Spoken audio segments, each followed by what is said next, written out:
One जंगल में बहुत सारे पशु पक्षी एक साथ खुशी खुशी बहुत ही चैन से रहा करते थे। सुंदर वन जंगल में सारे पक्षी एक दूसरे के साथ बहुत मिल व्यवहार के रहते थे। वहाँ पर उन लोगों ने एक को अपना मुखिया बना दिया था। मुखिया के पास एक दिन उसकी पत्नी आती है और कहती है कि सुनते हो, मैंने सुना है कि सुंदर वन जंगल में बहुत सारे लोग अब आ रहे हैं लकड़हारे, यहाँ के सारे लकड़ियों को काट के ले जाएंगे अपने गांव की ओर। फिर तो हमारा वन बिल्कुल वन नहीं रहेगा और ये तो एकदम साधारण फिर गांव बन जाएगा। हम लोग कहाँ रहेंगे? मुझे तो अपने सारे मित्रों की चिंता हो रही है। उसका पति मुखिया रहता है जो उससे कहता है, देखो तुम बिल्कुल मत घबराओ, हम लोग मिलके कोई ना कोई उपाय जरूर करेंगे। तुम अभी इन गांव वालों को कुछ भी मत बताना, वरना बेचारे बहुत परेशान हो जाएंगे। हमारे मित्र सब लोग बहुत जल्दी परेशान हो जाते हैं, इसीलिए तुम्हें कुछ नहीं बताना है। उसकी पत्नी कहती है कि ठीक है, मैं तो कुछ नहीं बताऊंगी, लेकिन हमें तो कुछ तो उपाय करना होगा।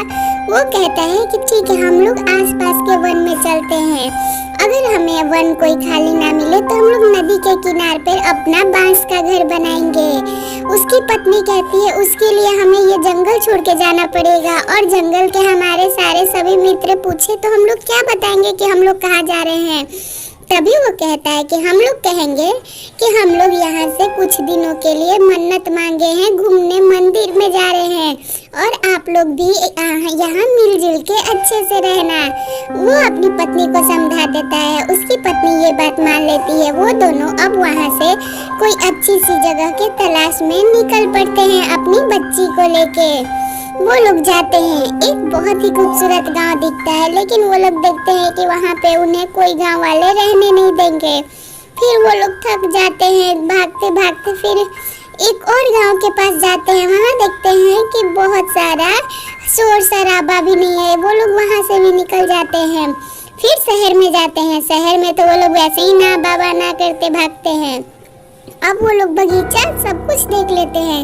एक नदी के पास जाके वो लोग रुकते हैं और देखते हैं कि वो नदी बहुत ही खूबसूरत है और वहाँ पे चहल पहल भी बहुत है। वहाँ पे अगर इनके सारे गांव वाले आ जाए तो बहुत अच्छा लगेगा। वो लोग नदी के पास पूरे दिन बैठते हैं, वहाँ पर कोई भी नहीं आता है। तब उन्हें ये एरिया अपने लायक लगती है। उन्हें लगता है कि यहाँ पे तो कोई नहीं रहता और बहुत पुरानी यहाँ पे बहुत घास फूस का घर भी है। क्यों ना हम लोग मेहनत करके इस घास फूस के घर को अच्छा बना ले। उसकी पत्नी कहती है हाँ, तो फिर सोचना कि इस काम का, चलो हम लोग काम में लग जाते हैं ताकि हमारे गाँव वाले जल्दी से यहाँ आके आराम से रहे। सब लोग मिलके वो दोनों पति पत्नी मेहनत में लग जाते हैं। उसकी पत्नी बहुत मेहनत करती है अपने पति के साथ मिलके।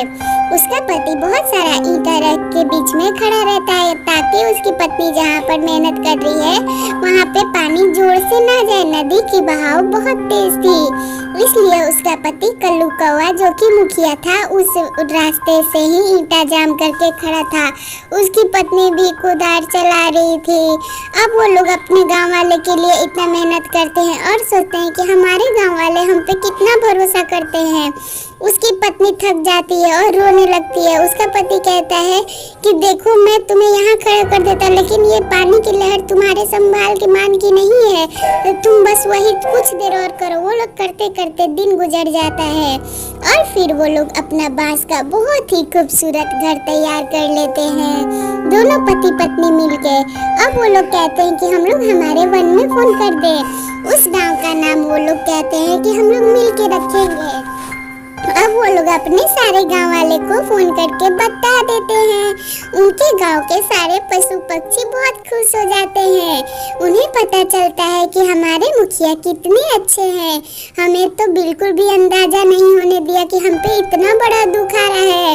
उन लोगों को पता चला कि सुंदर वन कटने वाला है, तो उन लोगों ने हमारे लिए एक नया घर तैयार कर दिया और उन लोगों ने उस घर को बना के वहाँ पे सबके साथ पार्टी की और डांस किया। उस गांव का नाम उन लोगों ने टुनपुर रख दिया, क्योंकि वहाँ पे बहुत सारी टुन्नी चिड़िया थी और जो मुखिया थी उसकी पत्नी भी टुन्नी थी। इसलिए मुखिया जी ने कहा कि मैं तो कल्लू कौवा हूँ, लेकिन मेरी पत्नी ने भी बहुत मेहनत की है, इसलिए मैं चाहता हूँ कि ये गांव का नाम टुनपुर है। टुनपुर गांव में सब लोग बहुत हंसी खुशी रहने लगते हैं। ऐसी कहानी के लिए चैनल सब्सक्राइब कर ले और वीडियो को लाइक कर